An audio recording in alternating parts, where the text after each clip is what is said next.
Using power tools safely. This is not just for the mechanically declined. Thank you for clicking on this video. We really want you to be safe as you learn to use tools. Using tools safely doesn't sound exciting, but really, I still have all my fingers, both eyes, and most of my hearing. I also have scars, and I also know people who have missing body parts, and some who unfortunately are not around anymore because some safety aspect was not followed.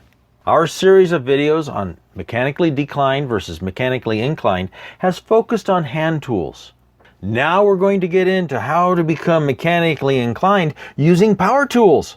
But first, we're going to look at the safe way to use power tools. Power tools come in all sizes and types. The power source can be compressed air, a battery, 120 volt AC power from a wall outlet, gasoline, even gunpowder is used to power some of these tools.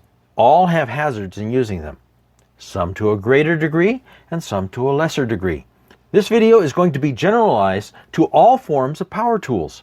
Future videos will look at how to use the individual tools and will describe the specifics of safety for that tool as well. Most important of all, read the instructions before picking up the tool. This is so important to surviving the tool. The instructions will have the standard warnings, but they'll also have important specific warnings about that tool. Warnings that can save your life, or at least your fingers. Now let's look at the standard warnings most instructions have, and why we need to pay attention to them. Safety glasses. Almost every tool will have a recommendation to wear safety glasses. Even hand tools will give this warning. Wear safety glasses or goggles when using tools. Now, I've worn glasses since I was 10 years old. I can't even count the many times that those glasses have saved my eyes from injury or loss. So much so that I've started to buy my own prescription safety glasses because regular glasses help and they're better than nothing, but they aren't as strong and have no side protection. Face shields. Now, this is not a replacement for safety glasses. Safety glasses should be worn under a face shield. Wearing a face shield protects your face. Hot sparks on my skin, that hurts, especially if it's the skin of my face. But there are more reasons for a face shield to be worn than just sparks. Some face shields protect from UV light. That's the same light that gives you a sunburn and can be generated by some power tools.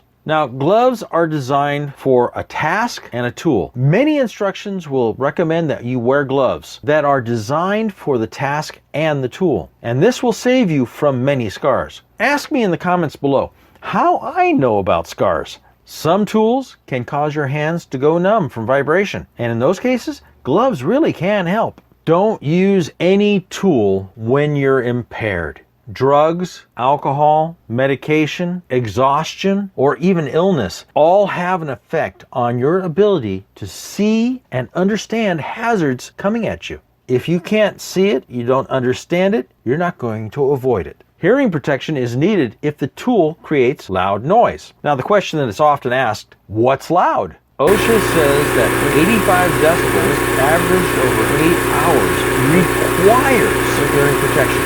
Now, if you've heard 85 decibels, then you know that's loud. But a rule of thumb you can use if you don't have a decibel meter is if you can't carry on a conversation without yelling over the noise, hearing protection definitely is a good idea. That is, unless you really like to hear ringing in your ears all of the time for the rest of your life.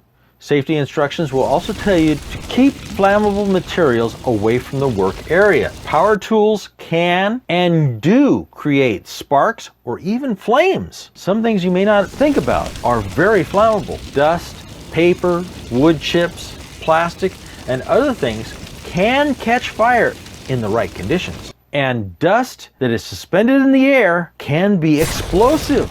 The manual for the tool will also tell how to maintain the tool. When a power tool is not maintained, it will break at the worst possible time.